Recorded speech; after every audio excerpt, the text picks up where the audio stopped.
Assalamualaikum warahmatullahi wabarakatuh. Perkenalkan, nama saya Tania Lekanda Theodora, NIM 28921502225 dari Fakultas Ekonomi dan Bisnis, Program Studi Manajemen. Selanjutnya saya akan menjawab soal UAS dari mata kuliah Pasar Uang dan Pasar Modal selaku dosen pengampu Bapak Motofon Nugroho SSIMM dari Universitas Pancasakti Bekasi. Soal nomor 1, jelaskan tentang teori Keynes dan teori portofolio menurut pemahaman Anda. Teori Keynes ditemukan oleh ekonomi John Maynard Keynes berfokus pada pengaruh total pengeluaran agregat terhadap tingkat aktivitas ekonomi. Keynes berpendapat bahwa dalam situasi ketidakseimbangan di mana output dan lapangan kerja tidak mencapai potensi, pengaruhnya pemerintah dapat mengambil peran untuk mendorong pertumbuhan ekonomi melalui kebijakan fiskal dan moneter. Keynes juga menyoroti pentingnya konsep likuiditas uang dan menekankan bahwa pengeluaran konsumen, investasi perusahaan, dan pengeluaran pemerintah dapat mempengaruhi tingkat kesempatan kerja dan tingkat produksi. Teori portofolio dikembangkan oleh Harry Markowitz dan Eugene Farma pada tahun 1950-an. Teori ini membahas cara investor dapat mengelola risiko dan tingkat pengambilan dengan menciptakan portofolio yang terverifikasi dengan baik. Markowitz memperkenalkan konsep diverifikasi untuk mengurangi risiko portofolio tanpa mengurangi potensi pengembalian.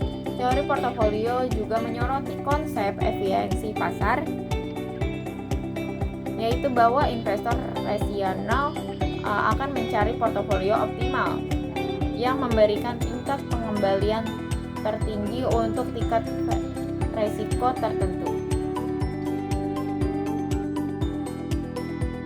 Soal nomor 2, jelaskan mengenai kritik terhadap time value of money dan perbedaan time value of money dan economy value of time. Kritik terhadap time value of money atau bisa disingkat TVM. Kritik terhadap TVM mencakup argumen bahwa TVM tidak mempertimbangkan faktor-faktor seperti inflasi dan perubahan kebijakan moneter. Beberapa pendapat bahwa TVM terlalu mengabaikan resiko dan ketidakpastian. Selain itu, kritik juga menyatakan bahwa TVM cenderung memandang masa depan secara statis tanpa mempertimbangkan perubahan kondisi ekonomi atau keuangan. Perbedaan time value of money dan economy value of time.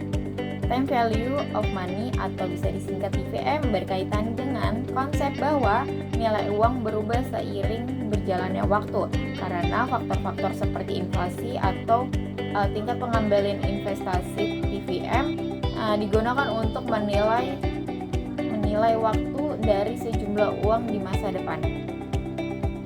Economy value of time atau bisa disingkat EVT berkaitan dengan penilaian waktu sebagai aspek ekonomi, terutama dalam konteks keputusan ekonomi dan bisnis. EVT mempertimbangkan nilai waktu dalam pengambilan keputusan, seperti waktu yang diperlukan untuk memproduksi atau pengembangan suatu proyek. Soal nomor 3, jelaskan dan sebutkan masing jenis strategi dari aktive strategi dan pasive strategi dalam investasi saham. Aktive strategi. Investor yang menerapkan strategi aktif berusaha untuk menjalankan pasar dengan melakukan pembelian dan penjualan saham secara aktif. Mereka mungkin melakukan analisis fundamental dan teknikal untuk mengidentifikasikan saham yang dianggap undervalued atau memiliki potensi pertumbuhan. Tujuan utamanya adalah menghasilkan pengembalian yang lebih tinggi daripada indeks pasar. Selanjutnya, pasif strategi. Investor yang menerapkan strategi pasif cenderung untuk mempertahankan portofolio yang mencerminkan indeks pasar atau segmen tertentu. Mereka tidak berusaha untuk mengalahkan pasar, tetapi untuk mengikuti kinerja pasar secara keseluruhan. Investasi pasif sering dilakukan melalui dana indeks, di mana portofolio mencerminkan kepotensian indeks yang diikuti. Soal nomor 4, jelaskan mengenai analisis fundamental dan analisis teknikal dalam investasi saham. Analisis fundamental melihatkan penilaian nilai intrinsik suatu saham berdasarkan kinerja keuangan perusahaan, faktor ekonomi makro dan faktor-faktor lain yang mempengaruhi nilai perusahaan. Metode ini mencakup pemeriksaan laporan keuangan, rasio keuangan, dan perkiraan pertumbuhan laba. Analisis teknikal berfokus pada penggerakan harga historis dan volume perdagangan untuk mengidentifikasi tren dan pola yang dapat membantu dalam membuat keputusan investasi. Ini melibatkan penggunaan grafik, indikator teknis, dan analisis statistik dari data pasar. Soal nomor 5, jelaskan mengenai teori efisien market hipotesis dan hubungan dengan random walk theory. Yang pertama, efisien market hipotesis atau bisa disebut MEH. Teori ini menyatakan bahwa semua informasi yang dapat mengaruhi harga aset sudah tercermin secara penuh dalam harga tersebut. MEH menyebutkan bahwa pasar keuangan adalah efisien, sehingga sulit untuk menciptakan keuntungan ekstra dengan menganalisis informasi yang sudah tersedia. Kedua, random walk theory.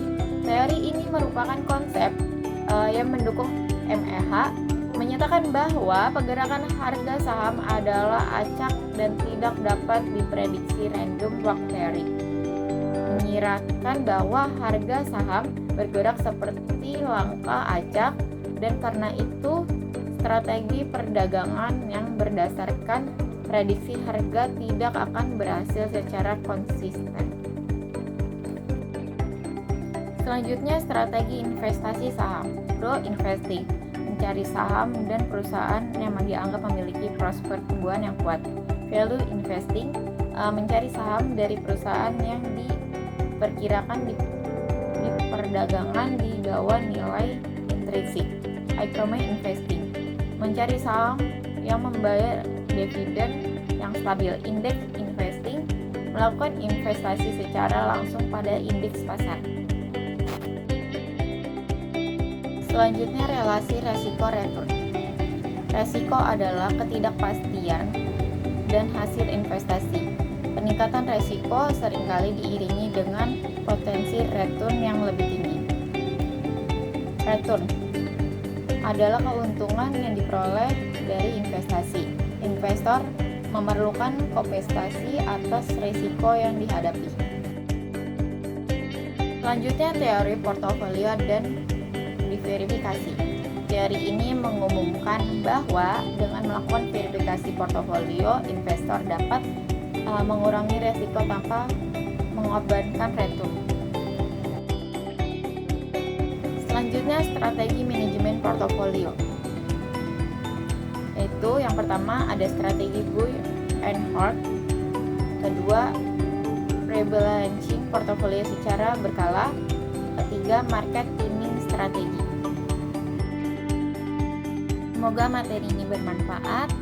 Thank you for watching. Wassalamualaikum warahmatullahi wabarakatuh.